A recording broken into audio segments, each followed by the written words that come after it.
report out this morning that's outlined a strategy to help drive down emissions and ensure Australia has climate resilient buildings. The joint report from the Property Council of Australia and the Green Building Council lists 39 recommendations, including giving homes energy performance ratings and phasing out gas, water heaters and cooktops. Joining me now is Green Building Council CEO Davina Rooney. Davina, thanks so much for your time. So what is at the heart of these recommendations and how's it going to bring down emissions?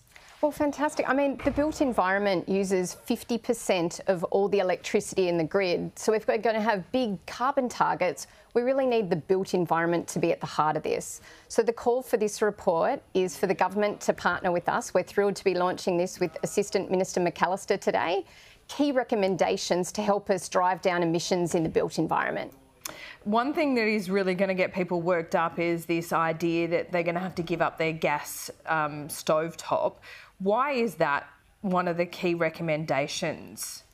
Well, when we look at the international reports, the International Energy Agency thinks we're going to save more carbon emissions by electrification than energy efficiency in buildings. So this is going to take some time. It's going to be a transition.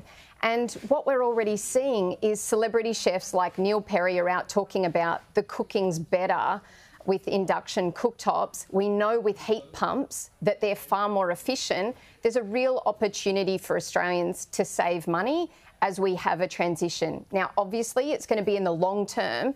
And so this is a long-term plan calling for partnership with government as we stage that transition. Well, even this government has admitted that gas is that transition fuel and it's going to be still around for decades. And, you know, people warming up some soup on their gas-top stove is not really going to make a huge dent, is it?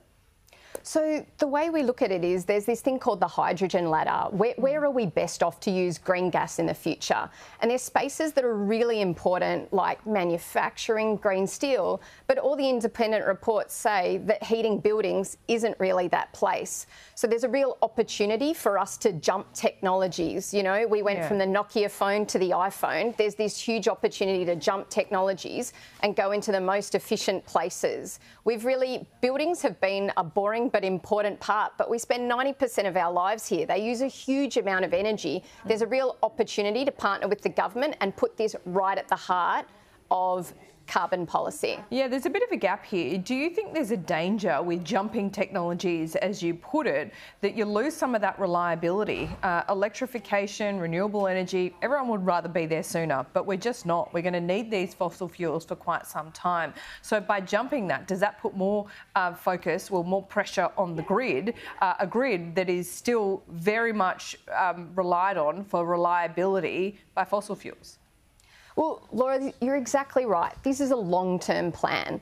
And so that's what we do when we partner with government on policy. We lay out long-term plans. And you're right, we're seeing the leading parts of the voluntary market do this now. These homes are cheaper, they're healthier for your family, you know, they walk more lightly on the planet, huge opportunities. But to take all Australians there, we actually need policy. And that's why we're launching this report, because all Australians deserve better. And where we should start is what we design in our new buildings and then work on a plan to take ourselves there together. There's a whole energy policy section because the grid and buildings need to work together so we can deliver the transition exactly as you say. OK, one final question here. Say, for argument's sake, that all of these 39 recommendations are adopted. How much does it bring down emissions and by when? Absolutely. We can be over 15% of the solution from the built environment alone, and that's before we go after manufacturing, which is another 9% of Australia's emissions. So a huge opportunity in this space to work together.